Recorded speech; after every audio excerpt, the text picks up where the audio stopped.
What's up, makeup minions? I'm Kim Witte from WitteArtistry, and welcome back to my YouTube channel. Today I am showing you how to make some super easy, lightweight horns that you could use for any costume, any cosplay, and I use them for my Migo Smallfoot makeup tutorial. So let's begin. If you like me and you like my art, please feel free to support me on Patreon. The goal of this tutorial was to create some prosthetics that could easily be made at home.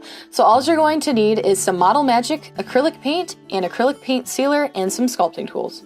To form the shape of your horn, just take out the Model Magic clay, roll it in your hands sort of into a cone shape. Then with your fingers, just gently shape the ends to make it longer and thinner and skinnier. Sometimes you can roll it on the table or in between your hands to make it more tapered. The base of the horn is going to be thicker, and you do want it to taper out some so it's easier to attach to your head. So with your fingers, basically just mush the bottom of the horn out a little bit so it has sort of a lip that will be easier to glue down onto your skin. I'm now doing the exact same thing for the other horn, but Migo did have a broken horn, so I just chopped off the head of that horn and reshaped it a little bit, and then used a tool to gouge out the center. Just create little dots and lines with your tool. You could use a pencil, you could use a sculpting tool, you could use a toothpick, basically anything you have laying around the house. I am following a reference image to copy the shape of Migo's horns and also how it was gouged out. I let the Model Magic dry for about an hour so it would at least retain its form while I put in the lines. The Yetis and Smallfoot have little growth lines on the horns, so I'm just imitating those using a metal tool. Gently gouge in the lines. Don't press too hard, but make sure you're pressing hard enough that the lines do stay in the clay. Before I painted these, they kind of looked like bananas. The clay takes about 24 hours to dry, and it'll still be soft feeling, so do not be alarmed, but now I am moving on to the paint job. With a navy blue, I am putting it down on my horns and then gently wiping it off with a towel. This will leave the dark colors in the recessed areas that I had gouged out in the sculpture. Make sure you're smushing the paint in so it gets in all the little crevices. I ended up doing a couple layers of this navy blue just to make sure I really got it into the crevices. And I like the color too. I wanted it to be like the base tone for the whole paint job. And for the paint job, basically you put down a dark color, wipe it off, and then I went in with an even darker color in all of the crevices on the horns using a detail brush. This really brought out the sculpting details of the horn itself.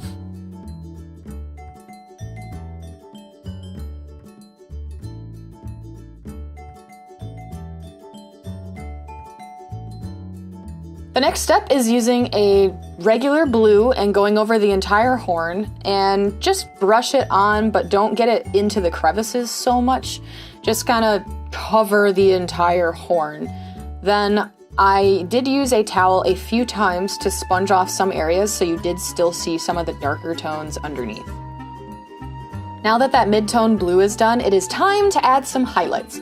I mixed a little bit of more white into that blue color I was using for the mid-tone, and I am dry brushing it over the entire horn. So dry brushing is a technique when you put some paint on your brush and sort of wipe it off on a towel, and it gets off most of the pigment. So then you can rub it over a surface, and it usually only catches on the high points instead of oozing into all the nooks and crannies, which is not what we want for our highlights. When painting a 3D surface, sometimes you have to go back and forth between steps to really make it look realistic.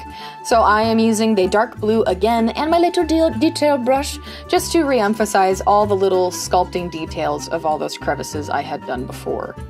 Repeat the same thing on the other horn. Doesn't look like a banana now, does it? Onto the stark highlights. So now with pretty much a really white blue, I am using a detail brush just to go over the highest points of the horns and blending it out a little bit. I did this with a dry brushing technique as well. Since I made my horns for my Yeti character, they were blue, but you could make these red or any color you wanted for any Halloween costume. It basically has the same exact painting process. Put down a dark color, a mid-tone, and then a highlight on top. Repeat steps of the process until it looks the way that you want it to.